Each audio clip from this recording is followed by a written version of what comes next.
So if you guys have been watching my IGTVs, we have all of our tomatoes in, and now it's time to care for them a little bit. So I live in the really open element. So when I first plant tomatoes in my raised beds, I put tiles around them or something to protect them from the wind, from the elements, from really harsh wind that I have here. So it's now time, since they're growing out of it, to actually take them off and start putting on their cages. Tomatoes are two types. There's indeterminate and there's determinate. Determinate means they stay slightly smaller and their fruit pretty much gets ready all at once. Indeterminate, which is the more productive type, get really tall, like we're talking 6 foot, they can get 2 or more. So they need to be staked. Even if you put them in a big pot, you need to stake them well because the wind, when they get tall, will just flop them over or break them off. So that's what we're doing. So I'm taking my tiles off. And what I always do with like the bottom 2 pieces is I break those off because they're so close to the soil. Most diseases that tomatoes get, whether they're a blight or other pathogens that could be, they are in the soil. They live in the soil. That's why you rotate your crops. So these raised beds, they don't come back to this spot for 4 years. And it usually takes that long for diseases and pathogens to get out of the soil. 2, to help things not get diseases, I actually put a nice layer of compost or some type of mulch down. You can even do wood chips if you want to. Anything that's actually going to create a barrier between your soil that's in the beds already getting onto the base of your tomatoes. Because if you have a disease that lives in your soil, anytime it rains really hard, it's going to splash that dirt up onto the tomato stem, and that's what could actually cause those diseases to spread and to start on the tomatoes. So I'm actually just putting a layer of compost down, and it's going to act as my mulch. I'm just gonna spread it out here. And it's also gonna help just feed them because it's an all natural compost, so it just has good nutrients in it. So now that my tomato's there, obviously in this way, the wind would just take it, would rock it, it would not be good. So I'm putting these sturdy rings around them. There are all different types of tomato wire. Any of them are good. You just want them to be strong, sturdy, and tall.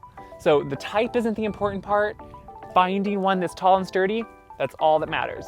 I see my dog flying around.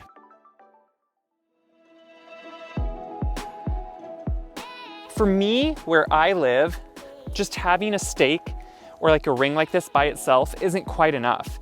I know it sounds bizarre, but guys, I live in the wide open prairie. It is like Laura Ingalls, I think, traveled through. Actually, she did travel through here practically because, okay, no, she didn't. She lived in Missouri. But anyway, this is literally just wide open. The elements come blasting through here. Dorothy from Oz flies through with the wind. So I need these, but then I also need a T-post.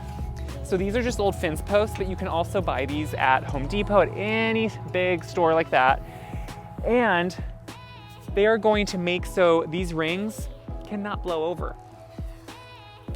Called a T-post, by the way, because they have a T in them. Actually, these are more of a U post. As you can see, it has a U, but they're just sturdier. And I like to put it in about 1 foot.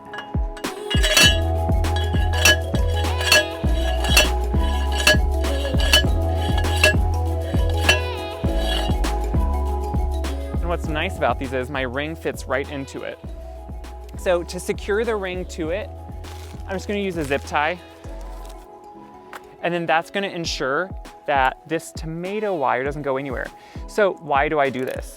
If I wouldn't do this, when the tomato grows up through here, it gets really top heavy. So when it gets really windy or stormy, which believe me it will, it could push it over. It's happened. I learned from experience. So now the only thing we need to do is let them grow. As they grow, I like to watch these and make sure, and I train them to go up through here so they have the most protection and the most sturdy kind of growth that they can. And then also, you're gonna have a lot of extra pieces come out of here, and let me show you why. Come in here. Every time there is a leaf and a Y is made, a new, what's called sucker, comes out and starts to grow. You can do 2 things. Since I have a ton of space here, I kind of let these go because I don't mind how big the tomato gets. If you have a smaller space and you want to keep your tomatoes slightly more contained and make sure a lot of light and air gives you the most fruit production, nip these little suckers out. And then it's going to help contain the tomato slightly. Because every time one of these grows, we're talking like a 5 foot, 6 foot piece that's going to grow out, guys. So as these grow, I have a few different options. I love to use little plastic coated wires. They're kind of like a twist tie, but they're really soft and pliable, and they're really easy on the tomatoes. They don't hurt them, not like a real wire, and that would totally tear them. Or you can also get outdoor garden Velcro. Love garden Velcro.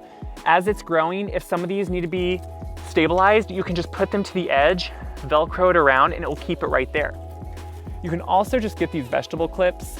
These are a lot of plastic, but I use them year to year and they work well. You can put them around like a vine and then just clip it and it will hold it there. So there's a lot of different options, and as these grow, I'm gonna keep training them and making sure they stay within and around this wire to give them as much protection and as much strength as they can get. This is what you need for tomatoes. This will give you awesome fruit production. If you have more questions, send them my way. If you want to see more of these videos and spread the word, make sure to tag a friend in the comments so they can follow along and see more of these videos, because we all need to know gardening is easy, it can happen, and you can do it.